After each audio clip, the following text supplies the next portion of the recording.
Hello বন্ধুরা, আশা করছি তোমরা সকলে ভালো আছো। আমার এজেড ব্লগসের সকল বন্ধুকে অনেক অনেক স্বাগত জানাই। আজকে আমি তৈরি করছি নিরামিষ দিনের নিরামিষ রেসিপি।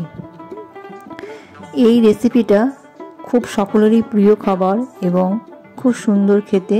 গরম ভাত হোক আর ঠান্ডা ভাত হোক, সব ভাতই এটা খুবই ভালো লাগে খেতে। তাহলে রেসিপিটা কিভাবে তৈরি করছি দেখো। তোমরা পুরো ভিডিওটা না দেখলে বুঝতে পারবে না। পুরো ভিডিওটা দেখার জন্য অনুরোধ থাকলো। প্রথমে আমি লাউগুলোকে যে যেমন পারবে বেশ ঝিরি করে কেটে নেবে। সাথে আমি একটা আলু দিয়েছি এই তরকারিটা বাড়ানোর জন্য। তোমরা আলু চাইলে দেবে, না চাইলে দেবে না।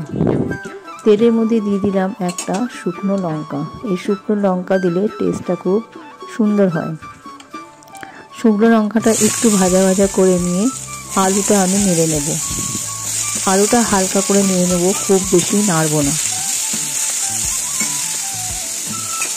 তবে লাউটা এখন আমি দেব না, শুধু আলুটা নেড়ে ভালো করে নেড়ে নিলাম, যাতে কোনো রকম জল না বেরোয় সেই হিসাবে হালকা হালকা লাল করে নেড়ে নিয়েছি। একটু হলুদ দিয়ে দিলাম, হলুদ আর অল্প একটু নুন দিয়ে দিলাম। নুনে একটু জলটা বেরোবে, আবার এটাকে নাড়িয়ে নিলাম। এরপর আমি দিয়ে দেব কেটে রাখা লাউগুলো।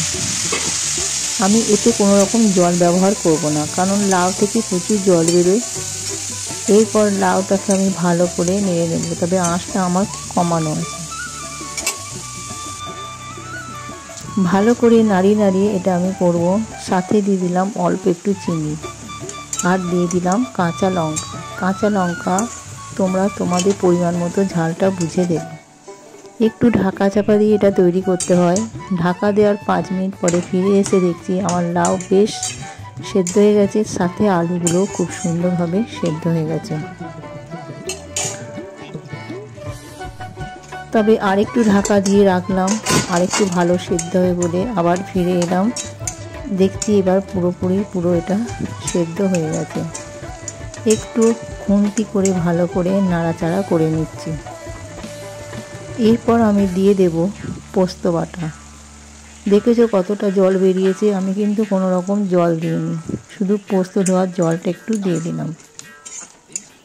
এই লাউ পোস্ত খেতে খুব সুন্দর লাগে।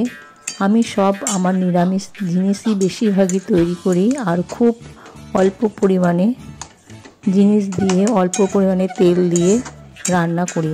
আমার এজেড ব্লগসে এই সমস্ত রান্না পাওয়া যায় এবং বিভিন্ন ধরনের বিভিন্ন ব্লগ আমি দিই।